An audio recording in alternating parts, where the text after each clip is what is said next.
Mis amados, mi amada iglesia, cuerpo al que pertenezco, cuerpo al que pertenecemos. Miembros somos nosotros de una gran familia esparcida por todo lo largo y lo ancho de este plano terrestre. La vez pasada, cuando estaba haciendo alusión a lo esparcidos que estábamos nosotros y en los correspondientes saludos que estaba saludando, casi que saludé los polos y todo. Y después una hermana se estaba riendo de mí que se me había olvidado dar saludos a la iglesia que habita en el desierto también. Pues es que nosotros somos un cuerpo grande. De pronto a veces nos limitamos porque creemos que la iglesia es la congregación donde nos congregamos en la ciudad, en el pueblo, en el barrio, en el municipio, en el caserío, eh, en la ranchería, donde nosotros estemos ubicados, en el departamento, en el estado, que esa es la iglesia, ¿no? Cuando el Señor me dio la oportunidad, cuando el Señor me llamó, Él me llama y me da la oportunidad de estudiar teología bíblica con énfasis en misionología en un instituto interdenominacional. Yo en ese momento no entendía, pues porque era muy neófito para comprender los asuntos eclesiásticos y aparte pues era muy joven y muy inocente. Entonces yo no alcanzaba a dimensionar lo que representaba estudiar en un instituto interdenominacional. Fue quizás como un año largo después de estar estudiando en una práctica ministerial que tuvimos en Ecuador, que el Señor nos dio la oportunidad de ir a bendecir la iglesia en Ecuador. Y estuvimos trabajando con el tiempo de la práctica fue con una congregación bautista. Y, y de pronto ya cuando fue como ese choque doctrinal entre pentecostales y bautistas, fue cuando yo vine como a entender lo que verdaderamente significaba el cuerpo del Mesías, lo grande que somos, lo esparcidos que estamos, eh, y que quienes nos dividieron fuimos nosotros mismos por nuestros pleitos, por nuestras contiendas, porque este tiene la razón o no, este la tiene, por asuntos dogmáticos, por asuntos doctrinales, por vestimenta, por traducción de la Biblia, por color de piel, por economía, por cultura. Hay tantas aristas, tantos factores que nos llevaron a nosotros a unas divisiones en las cuales nos cuesta todavía un poco asimilar lo que verdaderamente viene a representar el cuerpo del Mesías y lo grande que somos. Eh,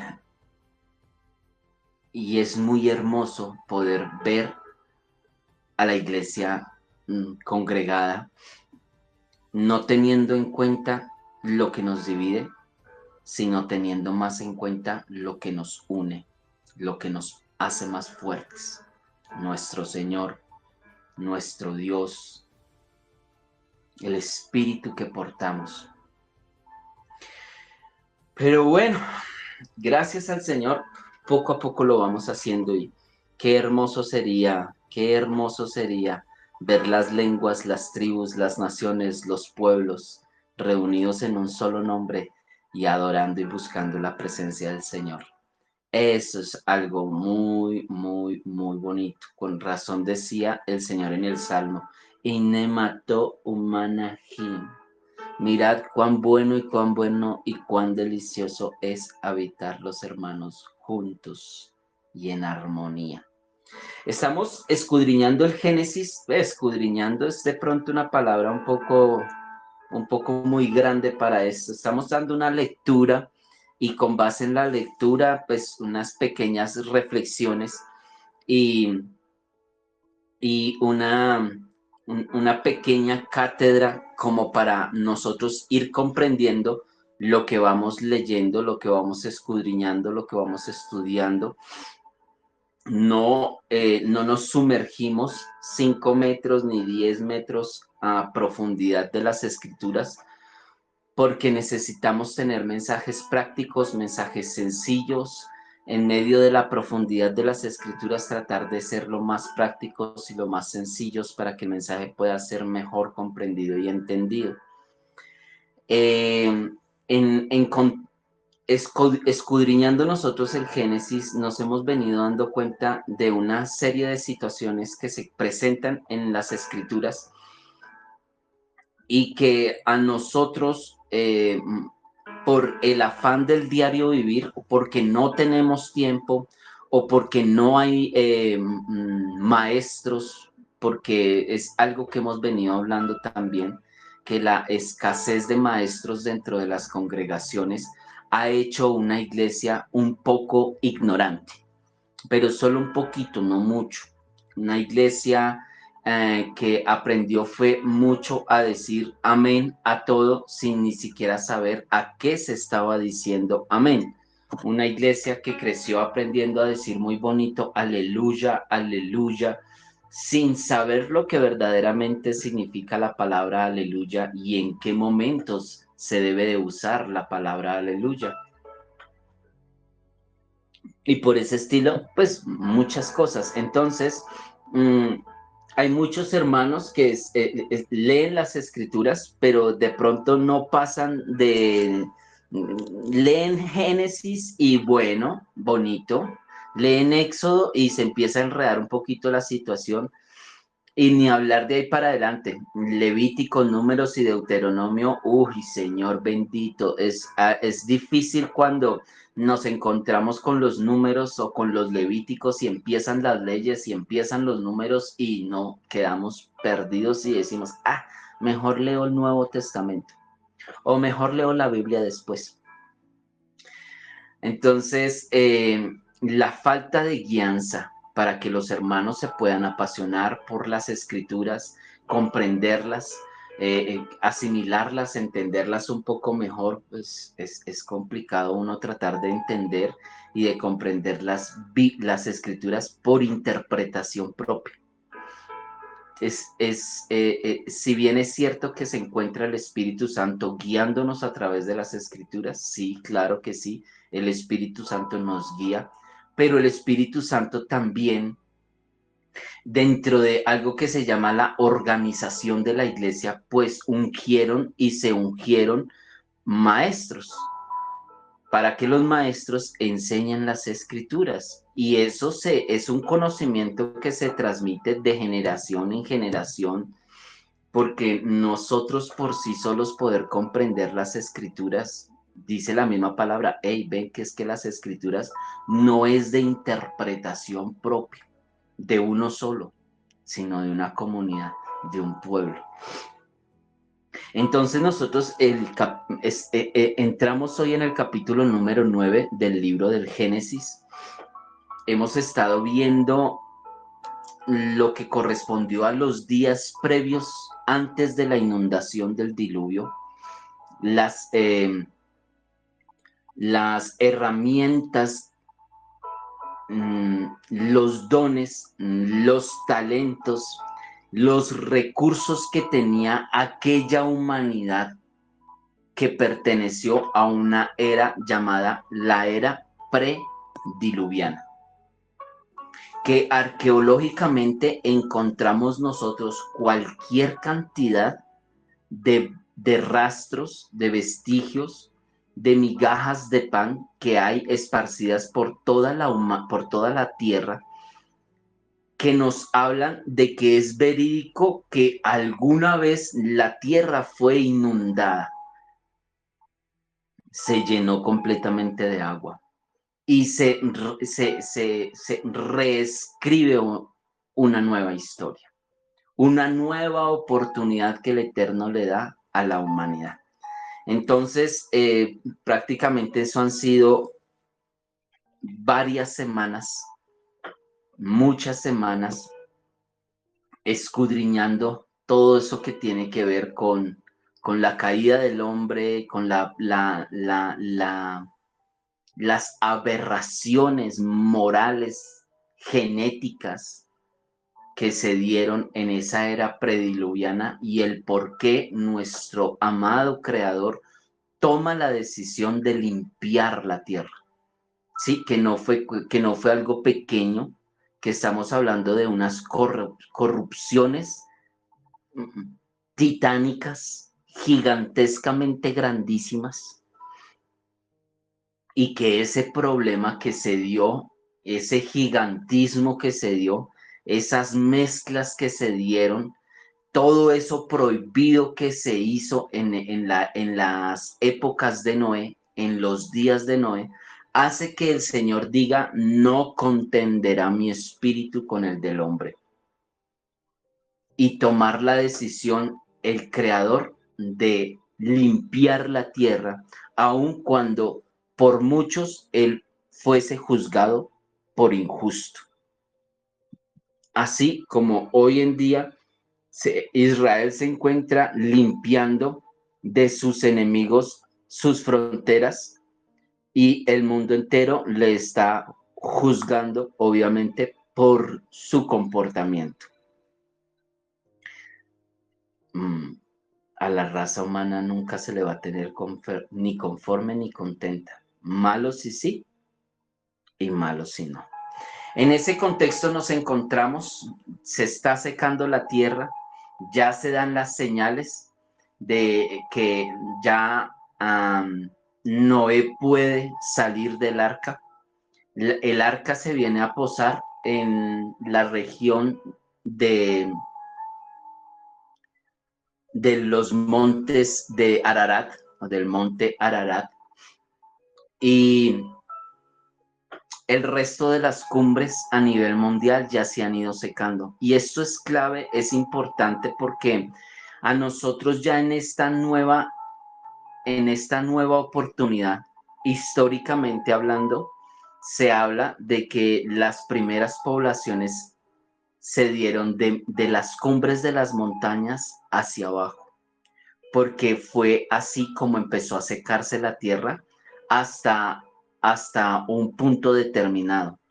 El agua quedó en el nivel en el que el Señor quería que el agua quedara, que lo necesario y lo suficiente quedara debajo de las aguas, porque hay mucha información que quedó oculta debajo de océanos, mares, lagos.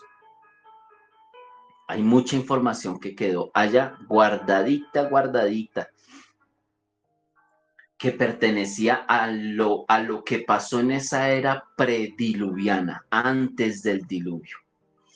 Aquí en estas partes de la tierra se narra la historia de que precisamente las etnias indígenas empezaron a poblar de abajo, de la cordillera hacia abajo, de la cordillera de los Andes hacia abajo. Y así lo vamos a encontrar en diferentes lugares. Los hindúes tienen dentro de sus montañas más altas, está una donde ellos dicen que es donde reposa el dios de ellos, el dios primario de ellos, Shiva, uno de sus dioses primarios, y que habita allá en esa montaña. Es que hay una cantidad de información que precisamente obedece al que eso se quede calladito porque le conviene al gobierno de la serpiente, para que el mundo siga engañado en mentiras. Entonces, ese es como nuestro contexto de este capítulo 9. Vamos a leerlo y dice las Escrituras, capítulo número 9 del libro de Génesis. Yo estoy leyendo una versión interlineal que la sacó la editorial Holman Bible. Entonces estoy leyendo una Biblia hebraica, eso dice, entonces de pronto no les suene muy Reina Valera, pero de igual manera, pues cualquier duda ustedes allá en el chat no la hacen saber. Dicen las Escrituras, y bendijo Elohim a Noé y a sus hijos, y les dijo, fructificad y multiplicaos y llenad la tierra. Ay, miren, aquí hay algo que para que ustedes lo tengan en cuenta y si les gusta ir tomando apuntes o ir subrayando sus escrituras, irle poniendo color y vida. Yo sé que hay unos hermanos que no les gusta, pero hay otros que sí. Esta misma frase la había usado nuestro Señor antes con alguien más, ¿no? Con Adán y con Eva. Pero aquí ya hay una diferencia. Ya el hombre no juzga, ya el hombre no se enseñorea de la tierra. Miren cómo le dice el Señor a Noé. Y bendijo Elohim a Noé y a sus hijos y les dijo, fructificaos y multiplicaos, llenad la tierra y hasta ahí se quedó. Mientras que Adán, cuando fue con Adán, le dijo, llenad la tierra y sojuzgadla. Pero como no estamos hablando de ese primer Adán al que se le dio esa orden fue un Adán inmortal, fue un Adán que tenía incluso una vida totalmente diferente, un cuerpo total, o sea, el cuerpo de Adán y de Eva allá en el huerto del Edén no era el mismo cuerpo con el que ellos salieron, porque allá tenían un cuerpo inmortal y cuando ellos pecan, su cuerpo mortal pasa a ser un cuerpo, su cuerpo inmortal pasa a ser un cuerpo, un organismo mortal, vienen las enfermedades y viene la degeneración de nuestra propia genética. Pero con todo y eso, era un cuerpo que resistía 1000 años. O sea, un sistema, en nuestro sistema de cuerpo carnal, por decirlo así, eh, pasábamos o sea, estábamos en el umbral de 1000 años de vida que duraba nuestro cuerpo. Y después de este diluvio, del diluvio para acá, esta nueva generación, los últimos que van a vivir muchos años son los que se encuentran todavía genéticamente con el rastro de la era prediluviana. Ya ahora máximo serán sus días 120 años. Entonces, no es el mismo cuerpo físico, no es el mismo, y ya no es el mismo hombre que había en el huerto del Edén. Ya es un hombre con un cuerpo corrompido, manchado. Ya el hombre no es igual, ya está corrompido y ya ni siquiera puede hacer lo que se le encomendó desde el comienzo, sojuzgar la tierra, ya no.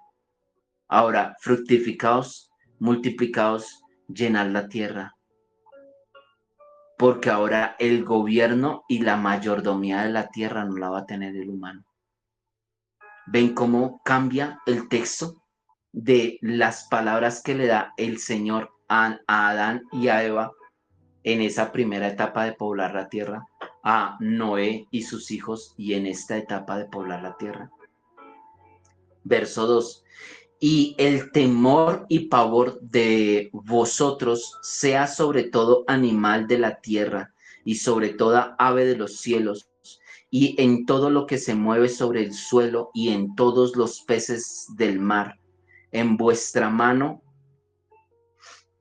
son entregados.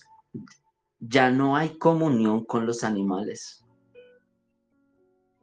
Antes de la era prediluviana, el hombre tenía una comunión diferente con los animales, había un lenguaje diferente. Por eso es que cuando el Señor habla ya en la era del Mesías, en los 1000 años, en el milenio del Mesías, el cordero pastoreará con el león y el niño jugará con la bestia, porque se volverá nuevamente a la época en la que el hombre podía convivir en armonía con la creación. Ahorita no tenemos armonía con la creación. Aquí mismo dice la palabra, como el Señor ya hace esta separación, dice, y el temor y pavor de vosotros sea sobre todo animal de la tierra.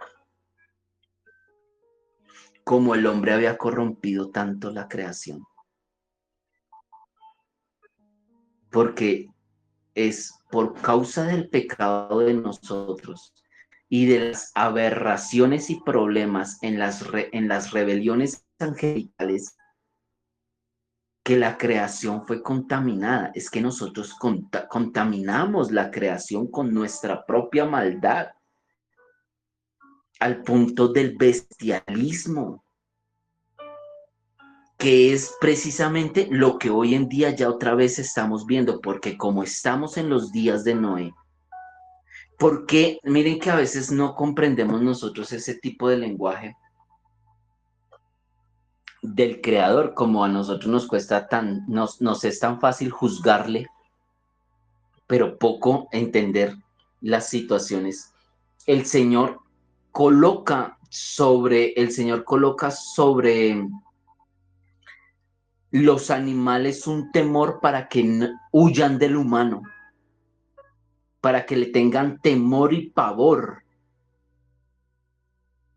al humano. Por eso es que los animales nos huyen, a no ser de que tú seas un hijo del Eterno. Eso sí te lo aseguro, que tú siendo una hija y un hijo del Eterno y el Espíritu del Señor estando sobre ti y los ángeles que te están cuidando, porque obviamente como hijo del Eterno tendrás una guardia personal diferente a la que tiene cualquier persona en el mundo. Y los animales sienten eso. Los animales sienten, ellos saben, ellos perciben, ellos ven cosas que nosotros no vemos. Y así como un animal detecta una presencia demoníaca, una presencia espiritual en los humanos, asimismo ellos también perciben las presencias angelicales. Entonces, miren, amados, que es bien interesante cómo el Señor nos muestra acá que Él le colocó a los animales un temor para que huyeran del humano. Antes del gran diluvio, las aberraciones fueron tan fuertes, las mezclas fueron tan fuertes, que es precisamente de allá atrás que viene el bestialismo, que es la zoofilia, es el acto sexual depravado de un hombre con un animal. Eso viene desde la era prediluviana. Y que si seguían como iban, pues no iba a haber más creación. Y aquí estamos en un momento donde se necesita repoblar la tierra y no solamente la misión la tienen Sem, Cam, Jafet y Noé, sino que también los animales que estaban en el arca tienen la misión de fructificarse y de multiplicarse y de llenar la tierra, pero lejos de los humanos. O sea, el mismo creador da esa orden de que se separen, de que haya esa división entre el humano y la creación. ¿Por qué? Por la misma maldad y aberración que ya se había dado. Y el Señor mismo ya establece nuevas leyes, leyes que no habían antes, ahora se está estableciendo él. ¿Por qué? Porque ya se había dado un problema. Y recordemos siempre, mis amados hermanos, que la historia está para que no los mismos errores. Que por qué aparecen todos estos personajes bíblicos. Ninguno de ellos fue perfecto. ¿Por qué? Porque el Señor nos quería dejar la historia y el rastro de que otros hombres y otras mujeres como ustedes y como yo, con nuestras fortalezas y con nuestras debilidades, con nuestros tropiezos, con nuestros fracasos, pero también con nuestras victorias en el Señor, que también ellos fueron personas sujetas a debilidades, cometieron errores, pero se dispusieron para dejarse usar por el Señor, para servirle al Señor, para buscar comunión con el Creador. Entonces, ahorita se está dando una nueva oportunidad a la humanidad, pero el Señor ya establece unas reglas diferentes. Ahora ya no conviven los humanos con los animales como antes del diluvio. ya no hay esa misma comunión. Quizás dentro de las lenguas, una de esas haya sido quebrada. El comunicarse con los animales es un don que hay. Ya no hay eso. Ahora le dice el Señor que va a colocar una división entre los animales y la humanidad. Y sobre los peces, sobre las aves y sobre los animales terrestres, o sea, sobre las especies completas. Por eso solamente fueron los animales domésticos. Verso número 3. Todo lo que se mueve y vive os servirá de alimento. Lo mismo que la hierba verde os lo he dado todo. Solo, miren, aquí es que cómo cambiaron las cosas desde de la primera creación a esta recreación que hay. Dice el Señor que todo lo que se mueve y vive todo lo que se mueve y vive os servirá de alimento, lo mismo que la hierba verde, os lo he dado todo. Solo no comeréis carne con su vida, que es su sangre, pues ciertamente demandaré vuestra sangre, así como vuestras vidas. La demandaré de mano de todo ser vivo y de mano de todo hombre y de mano de cualquier hermano suyo. Demandaré la vida del hombre. Y aquí es que este texto se ve como sencillo, pero el Señor está hablando algo muy claro y está sentando un precedente muy fuerte. ¿Por qué? Porque para esta época ya la humanidad ha sido contaminada con una maldad tal de que el hombre pudiese alimentar su vida con la vida de otro ser, pero con la vida de un ser vivo. Me explico. El problema del vampirismo es un problema que a nosotros no lo hicieron ver como la novela de Bram Stoker, Drácula, y un personaje mítico de Transilvania en un castillo. Y que de ahí nace el vampirismo, o los vampiros, o los chupasangres, o los murciélagos que se alimentan de sangre, y esto viene de las novelas. Y no, mis amados hermanos, esto no viene de las novelas. Esto viene de un problema que hubo acá en la tierra y que hasta el día de hoy sigue dándose. Seres malvados que se alimentan de la vida de otros estando con vida. El Señor lo está diciendo acá muy claro. Recordemos precisamente qué es lo que provocó esa mezcla genética que hubo y ese problema de los gigantes que vinieron y se comían todo lo que se moviese y que se saciaban con la sangre de los humanos. Que quizás a ti no te lo cuenten, pero si tú lo puedes investigar y nos vamos al DF y nos vamos a La Habana y nos vamos a las capitales mundiales de los países, ¿saben cuánta gente se desaparece a diario que no se sabe nada más de ellos? Que sencillamente desaparecidos se quedaron. Y esto pasa más en las grandes ciudades, porque son en las ciudades, como hay tantísima gente, millones de habitantes en un solo lugar, pues sacar uno semanalmente, diariamente, no se echa de ver. Pero las personas que conocen del ocultismo, las personas que conocen y que saben de la vida oculta, de lo que se encuentra detrás de bambalinas, saben que todo esto de los vampiros es real.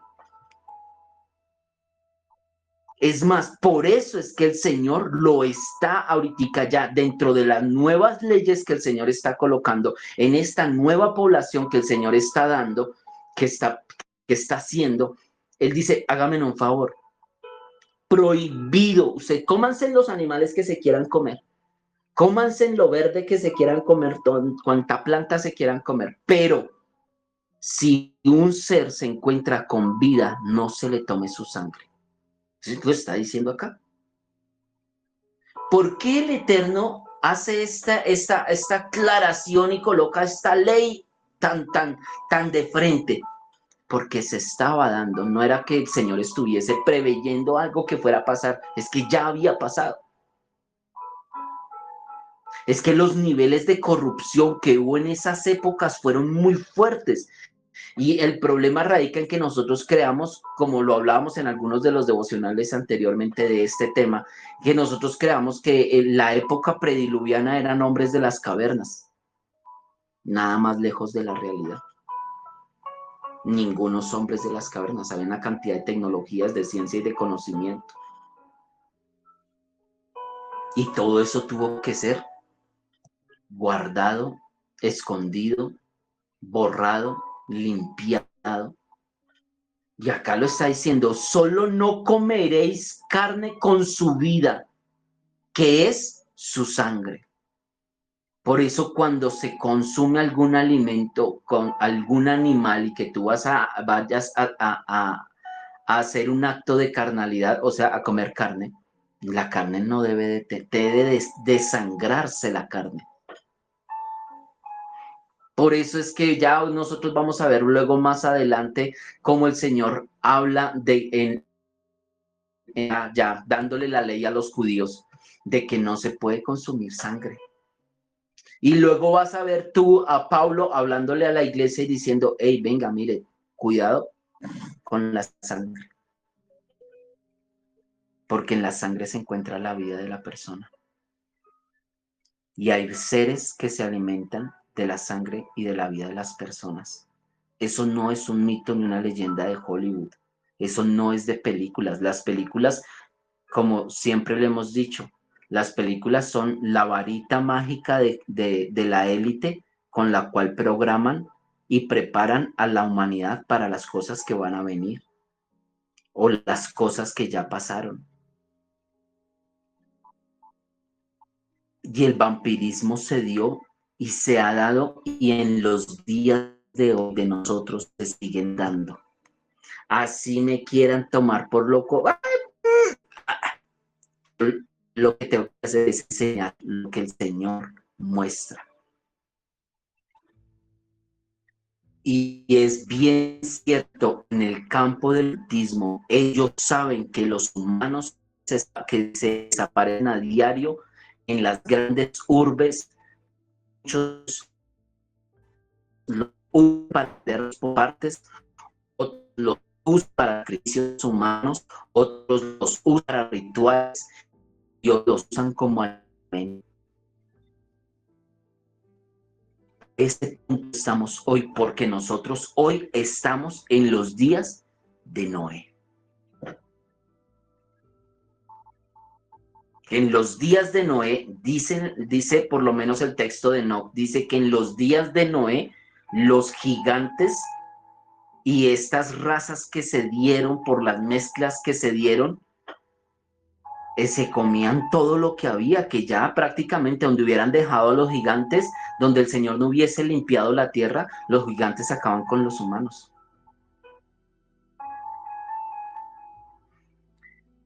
Ay, verso número 5, pues ciertamente demandaré vuestra sangre, así como vuestras vidas, la demandaré de mano de todo ser vivo, de mano del hombre, de mano de cualquier hermano suyo, demandaré la vida del hombre.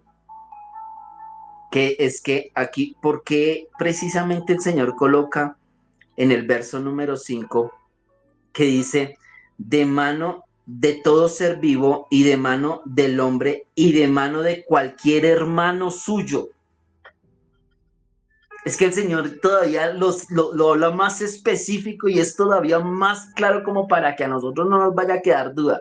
¿Cómo así que de cualquier hermano suyo? Porque el Señor está mencionando estas cosas por dos personajes, Caín y Abel.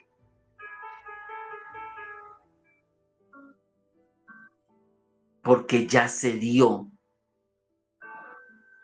que creíamos que no se iba a llegar hasta allá y se llegó. Así comenzaron las cosas, con la maldad de Caín sobre Abel. Dice la palabra que la tierra bebió la sangre de Abel. Pero ahorita no me voy a meter en eso, dejémoslo para una clase por allá más profunda. Verso número 6. El que derrame sangre de hombre, por los hombres su sangre será derramada. Porque a imagen de Elohim hizo él al hombre. Y vosotros sed fructíferos y aumentad el número, reproducíos en la tierra y multiplicaos en ella. Y habló el Señor a Noé y a sus hijos que estaban con él, diciendo: He aquí, yo mismo establezco mi pacto con vosotros y con vuestra descendencia después de vosotros, y con todo ser vivo que está con vosotros, con el ave, con el ganado, y con todo animal terrestre que está con vosotros, todos los que salieron del arca, todos los animales de la tierra. Estableceré pues mi pacto con vosotros. No será aniquilada ya más ninguna carne por las aguas del diluvio, ni habrá ya diluvio para destruir la tierra. Esto es, perdón, esto es lo que se conoce en la teología como eh, pactos y dispensaciones. Una de las materias que ven los hermanos que se preparan para enseñar Biblia, o para enseñar las escrituras, para ministrar sobre ellas. Y es precisamente los pactos que hace el Eterno con la humanidad y cada espacio que hay entre un pacto y otro pacto. Está el pacto adámico, el pacto noémico, el pacto abrámico, el pacto del Sinaí con Moisés, hasta el último pacto que es el pacto que nos permite a nosotros estar hoy aquí reunidos en un solo nombre y escudriñar las escrituras, que es el pacto sempiterno. Ese es el último pacto. Y han habido pactos y dispensaciones. Y aquí estamos leyendo un pacto y lo interesante acá y en los pactos es precisamente quién es el que hace los pactos, que es el Eterno haciendo pactos con nosotros. Y por eso él dice: yo establezco mi pacto contigo, yo soy el del pacto. ¿Y por qué el Señor se coloca como primero en el pacto? Porque es que Él sí cumple, Él es fiel, Él sí sabe cumplir pactos. A nosotros nos cuesta mucho cumplir nuestros pactos. Habemos unos que ni siquiera los pudimos cumplir, como hay otros que son muy buenos para cumplir pactos, pero no es el común denominador de nosotros como raza humana o de nosotros a este lado como hijos del Eterno. Se nos cuesta darnos a cumplir los pactos que hacemos. Entonces por eso el Señor dice: yo voy a establecer mi pacto con ustedes. ¿Por qué? Pues porque el Señor sí no iba a fallar. Y aun cuando hayan inundaciones, y aun cuando muera gente por inundaciones, no estamos hablando de lavar nuevamente y de inundar toda la creación nuevamente. Entonces viene el Señor y establece ese pacto. Y verso número 12 dice: y dijo Elohim: esta es la señal del pacto que os doy entre yo y vosotros, y entre todo ser viviente que está con vosotros por generaciones perpetuas. ¿Ven cómo el Señor dice, estableceré un pacto entre yo y ustedes? La gramática a nosotros nos enseña que pues uno no se coloca por delante porque es un mal acto de educación colocarse uno por delante. Pero en este caso no se aplica. En este caso lo que se aplica es que el mismo creador, el mismo que nos está narrando la historia, dice, y lo coloca a él primero, y vuelve nuevamente, y vuelve nuevamente, y lo afirma, y vuelve nuevamente, y lo repite. Esta señal del pacto que os doy entre yo y vosotros. Ven que suena hasta raro porque no estamos nosotros acostumbrados a escuchar cómo una persona se coloca por encima o por delante, porque diríamos en los pueblos latinos, claro, el burro por delante.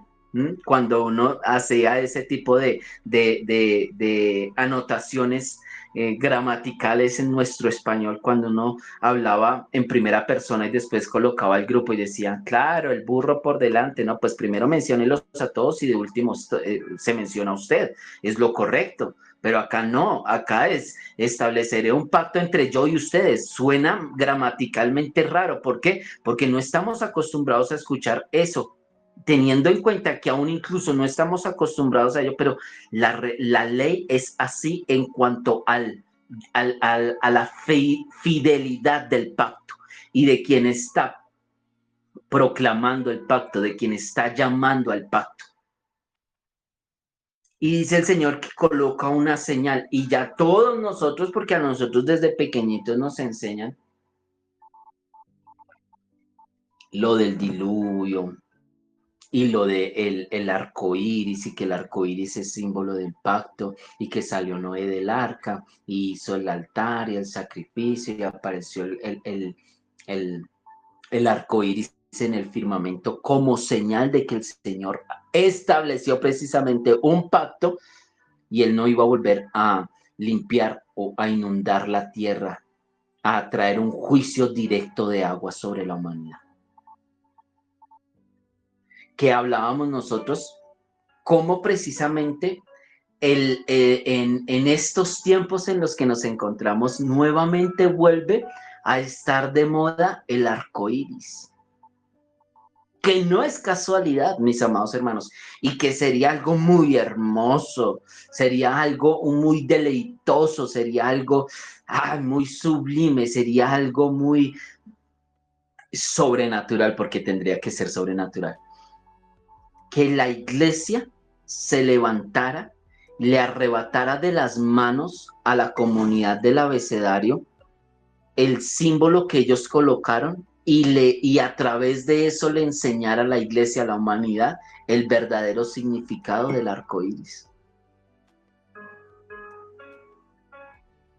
Porque como ellos todo es una burla, y ellos toman la bandera del arco iris, pero más para burlarse, ellos toman la bandera del arco iris, pero para burlarse de pacto y de los días previos a este pacto. Y de que así como la humanidad estaba de corrompida en los días de Noé, pues ahorita la humanidad nuevamente vuelve a estar corrompida como en los días de Noé. Porque otra vez estamos en los desórdenes previos a la gran inundación, al gran juicio. Y ahorita otra vez estamos en los desórdenes previos al gran juicio. Y este segundo juicio viene por fuego, no por agua. Entonces, miren, amados, que vemos cómo el Señor precisamente hasta en esos detalles nosotros nos damos cuenta cómo está de engañada la humanidad hoy en día. Que a lo bueno, como lo es el arco iris, lo hacen ver como malo y lo malo lo hacen ver como bueno. Que hasta los símbolos y los pactos y las simbologías las usan de manera que la humanidad cada vez esté más confundida. Cuando la humanidad vea el arco iris en un día con sol y un poco de lluvia, y la humanidad vea el arco iris, la humanidad apenas va a decir, wow, hasta el cielo se viste de cultura del abecedario, de la comunidad LGTBIQY+, Z y todas las que le quieran meter las letras. Cuando no es así, si es que cuando nosotros veamos el arco iris no podemos ver a la comunidad LGTBI. Lo que nosotros tenemos que ver cuando vemos el arco iris es un pacto, es el recuerdo de un pacto. ¿Ven cuánta influencia tienen los medios masivos de desinformación sobre la humanidad? ¿Cuánto generan? Miren, hay una parte que nosotros poco estudiamos, que es la simbología, los símbolos, que es un lenguaje universal. Al igual que los números, es un lenguaje universal. Cuando hablamos de un lenguaje universal, hablamos de algo, una lengua, un lenguaje que es conocido no solamente por una raza o por una cultura, sino que ese símbolo representa y significa algo a manera general en todo ser vivo. Y el arco iris es un símbolo de un pacto entre el Eterno y su creación, de que Él no iba a volver a inundar la tierra como juicio, pero que precisamente cuando Él inundó la tierra con juicio y estableció ese símbolo en los cielos, fue por precisamente la corrupción, la maldad, la aberración a la que había llegado la humanidad antes del diluvio. Y nosotros estamos en los mismos días. Que volvió a estar de moda el arco iris. Claro, mis amados, todo se está preparando para los tiempos que estamos viviendo precisamente. Porque ya no se va a permitir más maldad. Es que estamos en niveles fuertes de maldad. Se necesita ser muy malo para vender su hijo a los 4 años de edad y saber que lo van a prostituir, que lo van a sodomizar, que lo van a torturar. Eso fue lo que hizo Will Smith, el famosísimo actor de cine, con su hijo Jada Smith. 4 añitos, 5 añitos, cuando se lo vendió a la élite para que hicieran con ese niño cualquier cantidad de aberraciones. Y son las personas que el mundo admira. ¿Y las estrellas caerán del cielo? Claro que sí. Del cielo estrellado de Hollywood, cualquier cantidad de estrellas ahorita se van a caer. Y se están cayendo. Y como las figuras que el mundo idolatra, las figuras que el mundo adora, se van a ir cayendo por todo este sismo espiritual en el que estamos entrando como humanidad. A ver si terminamos de leer esta partecita. Verso número 13. He puesto mi arco en las nubes y será por señal del pacto entre yo y la tierra. Pues sucederá que cuando yo cubra con nube la tierra, entonces aparecerá el arco en la nube. Y me acordaré de mi pacto entre yo y vosotros, y entre todo ser viviente de toda carne. Y no habrá más aguas de diluvio para destruir a todo ser vivo. Estará pues el arco en la nube, y lo miraré, y lo miraré para recordar el pacto eterno entre Elohim y entre todo ser viviente de toda carne que está sobre la tierra. Luego dijo Elohim a Noé: esta es la señal del pacto que he establecido entre yo y toda carne que hay sobre la tierra. Este es el verdadero significado del arco iris.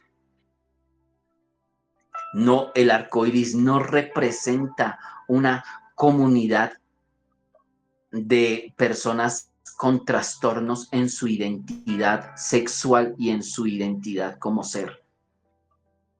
No, a ellos no les pertenece, pero es otra de las tantas cosas, de las tantas bendiciones y de los tantos recursos que nosotros como iglesia nos hemos dejado robar.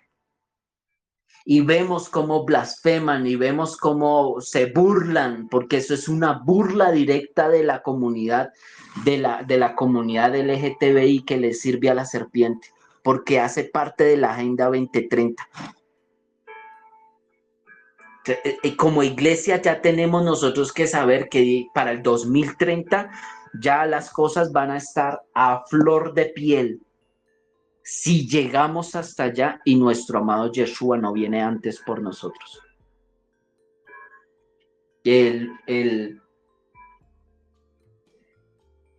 Más o menos para alrededor de los años 30, la humanidad entra en el jubileo número 120. Pero no vamos a hablar ahorita de los jubileos y si no nos enredamos. Entonces, mis amados, teniendo en cuenta qué es lo que verdaderamente significa el arco iris, qué es lo que para el Eterno significa cada vez que ve el arco iris, ¿cómo nosotros como iglesia permitimos que esta comunidad usara este símbolo? Y es una burla.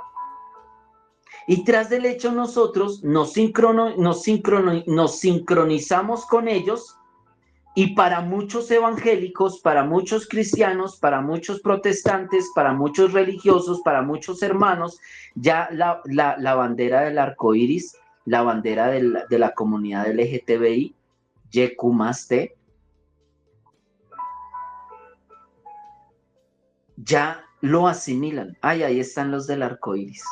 Ellos no deberían de tener y de portar ese símbolo, pero como nosotros nos dormimos. Si con Biblia en mano a esta gente, qué hermoso sería que nosotros levantáramos el mismo arco iris, pero con el texto bíblico, Génesis 9, para que la gente y la humanidad entera vaya y busque, porque en todas partes hay una Biblia esparcida, para que la gente vea que ir a Génesis 9 y que la gente lea por sus propios ojos lo que significa de verdad el arco iris. Y entienda la humanidad el por qué a nosotros nos inundaron en alguna ocasión, nos lavaron. ¿Cuánto terreno no hemos perdido nosotros como iglesia por andar peleando entre nosotros mismos? ¿Cuánta ignorancia hay entre nosotros como iglesia que permitimos al enemigo usar las señales del pacto del Eterno con nosotros y usarlas como burla?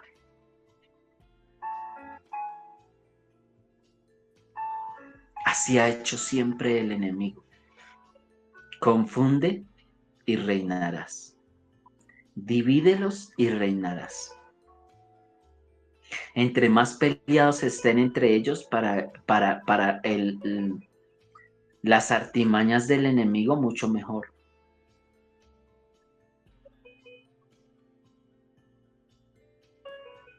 Así que, mis amados, meditemos en las Escrituras.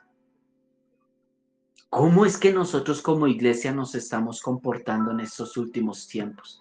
¿Somos conscientes de los días en los que estamos viviendo? ¿Somos conscientes el camino por donde estamos trazando? por donde estamos atravesando. La importancia que tiene el hecho de que tú estés con vida en estos tiempos en los que estás viviendo. La importancia de que tu lámpara esté encendida en medio de la oscuridad a la que la humanidad está entrando. Portas aceite en tu lámpara que te permita hacer luz en medio de estas tinieblas.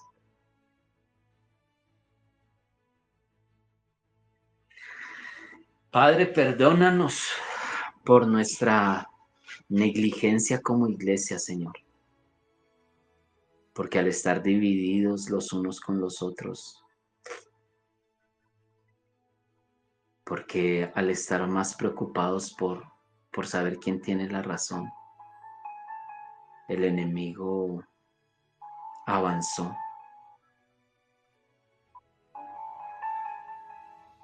Ahora hay una humanidad perdida en su propia identidad.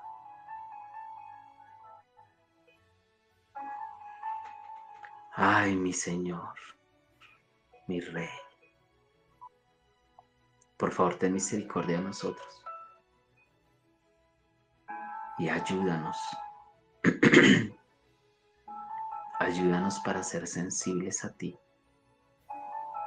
a tu palabra, a tus mandamientos, a tus estatutos, a tus decretos, ahora en estos tiempos,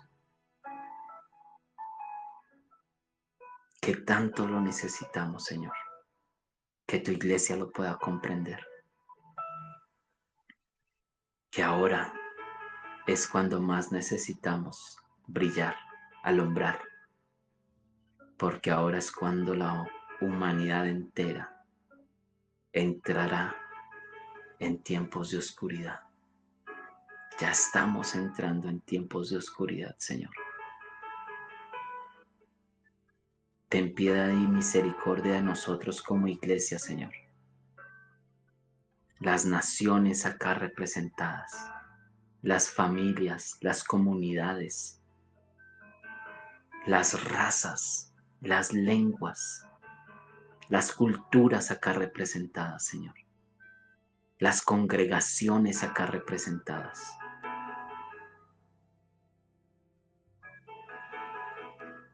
Aviva tu obra en medio de estos tiempos, Señor. Aviva tu obra en medio de nuestros corazones, para que tu nombre sea glorificado y exaltado por tu pueblo y en medio de las naciones. Gloria, honra, alabanza, imperio, poder, dominio, sean a ti, Padre eterno, por siempre y para siempre. Y gracias, porque por medio del sacrificio de nuestro amado Yeshua, nos podemos acercar delante de tu trono, Padre Celestial. En el nombre de tu Hijo, te damos gracias y bendecimos este fin de semana. Bendecimos las actividades de tu pueblo. Bendecimos las actividades de tu cuerpo. Bendecimos los sermones que darán los ministros, las enseñanzas, los mensajes, las cátedras que darán tus ministros. Y bendecimos a tu cuerpo, Señor, que será edificado por medio de tu palabra. En el nombre de nuestro amado Yeshua te damos gracias, papá. Amén y amén. Amén. Bendiciones, hermanos, hermanas.